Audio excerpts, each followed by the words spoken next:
ready to unlock a whole new level of creative power within LM Arena.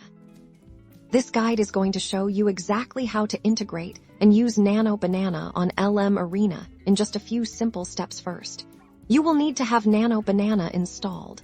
Visit nanobanana.com to get started. Now, let's head over to your LM Arena account and navigate to the Settings or Preferences menu. Look for an Integrations or Plugins section. This is where we'll connect Nano Banana. Inside the Integration section, you should see a list of available plugins. Find Nano Banana in this list. Click the Enable or Connect button next to the Nano Banana option. You might be prompted to log into your Nano Banana account to authorize the connection. Once authorized, you'll see a new toolbar or set of features from Nano Banana appear within your LM Arena workspace. This could be a dedicated panel, new options in the main menu, or context-sensitive tools that pop up as you work. Explore these new tools.